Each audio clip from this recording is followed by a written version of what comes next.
Trump's massive tax cuts are happening right now. Now I tell you. Ooh, Trump, Trump, Trump, Trump, Trump, Trump. MAGA, MAGA, MAGA and MAHA. Make America healthy again. Bobby Kennedy's crushing. Trumpster's crushing. Everybody's crushing. Dude, I love. But don't you know? Nah, dude, I love it. I voted for this. It's fantastic. All right, so let's just take a quick gander at my phone, shall we? And we're going to look at the 10-year Treasury. And we're going to show you here. The 10-year Treasury was right there. And that was the beginning of basically Trump's term here. It was at 4.803. And now, as you can see, it's down to 3.985. That means the 10-year Treasury, the yield has dropped about 20% or so. What's the importance of the 10-year Treasury? Oh, hugely important. Hugely important. That's a proxy for all lending. Proxy for all lending. All right, so if we're yielding 3.9 and before we're yielding 4.8, what does that mean for borrowers? They're paying less interest. The borrowers are paying less interest. So let me give you, on top of the, I'm not even going to talk about the federal government here. They're going to pay much less interest because they roll over their bonds at 3.985 as opposed to 4.8. In fact, I think the 10-year Treasury didn't even breach 5% at one point. I think it did. Maybe it did. No, 4.997 it looks like. So we're basically 5%. Anyway, so let's look at, here's a mortgage interest rates. 30-year fixed mortgage. Interesting. So on January 16th, basically a couple days before Trumpster took his second inauguration, the 30-year fixed rate mortgage was 7.04. Fast forward till today, it's 6.64, and that's as of Thursday. I don't know what it is right now. I imagine the same thing. If we run two different scenarios, all right, we're going to buy a $500,000 house. We're going to buy one the day that Trump took office, basically a 7.04, $500,000, amortized over 30 years.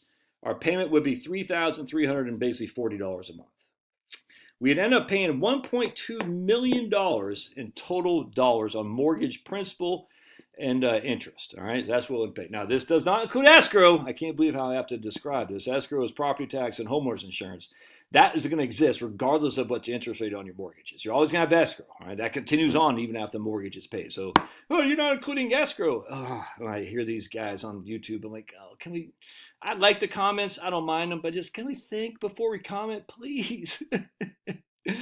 Escrow is exclusive of our mortgage in principal, of our amortization on a 360 month payment on our principal and interest. You still get escrow. All right, anyway. So now we take our trustee thing here. On a 6.64% interest, our payment is $3,206 a month, which is $133 a month different, or $1,600 a year different. We're saving $1,600 a year. We'll end up paying $1.15 million back as opposed to $1.2 million back.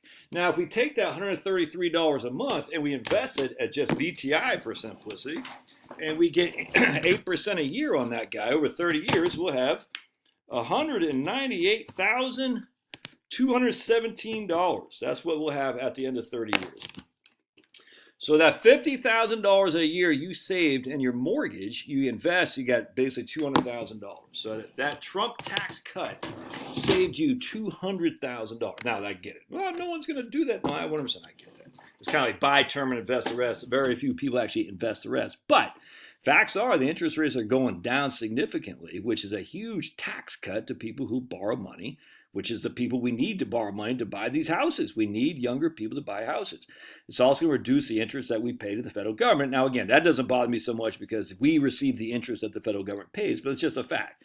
There'll be less interest that the federal government pays because the interest rates are lower. You can argue about it all day long, but you can't just have one side. You say, the stock market is down 20%. That does suck. I'm hitting there. But on the other hand, there's other benefits that can be seen on this. So it's just the whole thing. I'm reading some of these guys on my X thing about the tariffs. Let me just, maybe I'll do it. No, I'll just read some. Actually, I'm trying to find, all these guys saying, because Nassim Nicholas Taleb, I'm not going to be able to find it. Let's see if I can't find it. No, man, here we go. Smoot Hawley. Yeah, they all keep going back to Smoot Hawley on the tariffs.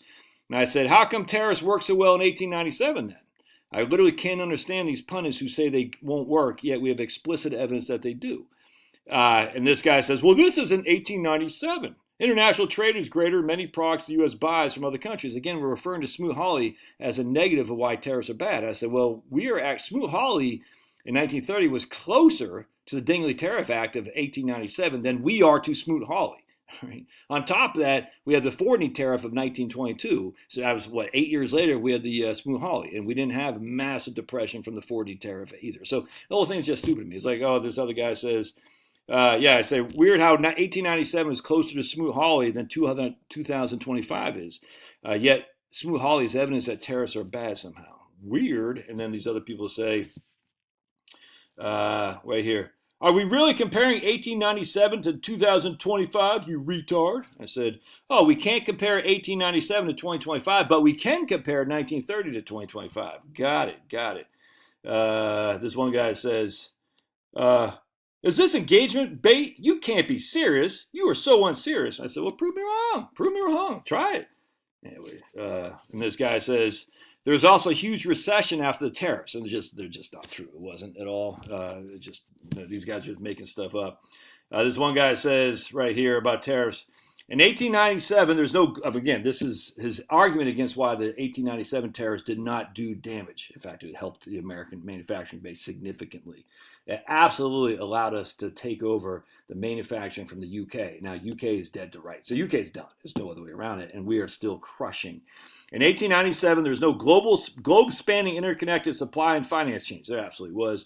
All but 7 countries are basically still pre-industrial subsistence agriculture economies. And I said, well, okay, maybe. And I don't buy that, but that's okay. Let's just grant him that, the premise.